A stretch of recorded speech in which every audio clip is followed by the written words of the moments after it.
ایک رات آپ قیام اللیل کر رہے تھے, تہجد کی نماز پڑھ رہے تھے, سورہ مائدہ کی تلاوت ہو رہی ہے. سورہ مائدہ پڑھتے پڑھتے آپ اس آیت پر پہنچتے ہیں, ان تعذبہم فإنہم عبادک وإن تغفر لہم فإنک انت العزیز الحکیم. اے اللہ اگر تو عذاب دے گا, اے اللہ اگر تو عذاب دے گا, تجھے پورا پورا حق حاصل ہے کہ تو عذاب دے دے کیونکہ تیرے ہی بندے ہیں. لیکن اے اللہ اگر تو بخش دے گا, تو معاف کر دے گا, تو زبردست حکمت والا ہے, تیرے رحمت کے خزانے میں کوئی کمی نہیں ہوگی. اللہ اکبر. راوی حدیث بیان کرتے ہیں پیارے نبی تہجد کی نماز میں اس ایک آیت پر جب پہنچے آپ رونے لگے, زارو قطار رونے لگے, اور پوری رات آپ تہجد کی نماز پڑھتے رہے اور ہر رکعت میں اسی آیت کو بار بار دہراتے رہے, روتے رہے, دہراتے رہے,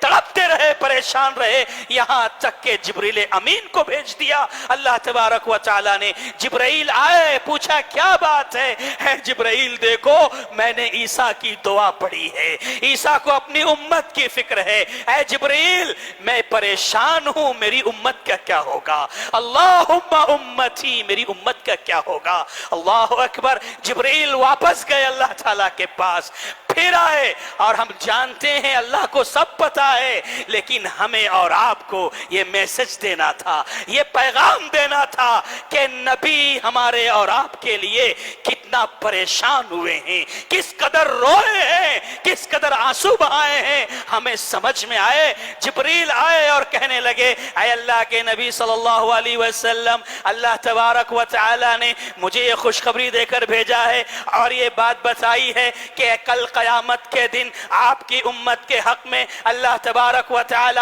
ایسا فیصلہ کرنے والا ہے, ایسا فیصلہ کرنے والا ہے کہ اللہ آپ کو راضی کرے گا, اللہ آپ کو خوش کرے گا, اللہ آپ کو ناراض ہونے نہیں دے گا. اس طرح اللہ فیصلہ کرنے والا ہے. اور اس کی تھوڑی سی وضاحت اگر آپ دیکھنا چاہیں تو سورہ حج کی ابتدائی آیت پڑھیے, اس کی شرح میں تفسیر میں محدثین نے ایک حدیث یہ نقل کی ہے کہ کل قیامت کے دن اللہ تبارک و تعالی آدم علیہ السلام سے کہے گا اے آدم اپنی اولاد میں سے, اپنی ذریت میں سے, اپنی نسل میں سے ہر 1000 میں سے 999 لوگوں کو جہنم کے لیے الگ کر لو, 1000 میں سے صرف ایک جنتی ہوگا, باقی 99 لوگ جہنم میں داخل کیے جائیں گے. صحابہ نے جب یہ سنا, آپ کے صحابہ کے چہرے پر مایوسی کے آثار نظر آنے لگے, صحابہ پریشان ہو گئے. پیارے نبی صلی اللہ علیہ وسلم نے جب یہ منظر دیکھا تو سمجھ گئے کہ صحابہ کو تکلیف ہو رہی ہے,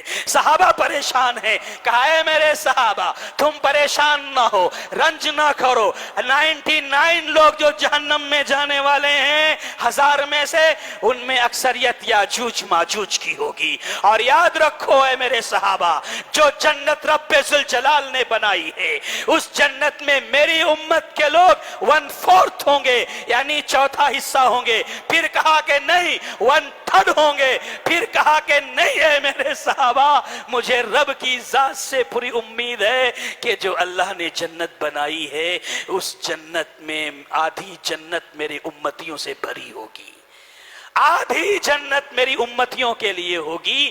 یہ سننا تھا کہ صحابہ کرام نے نعرہ تکبیر بلند کر دیا.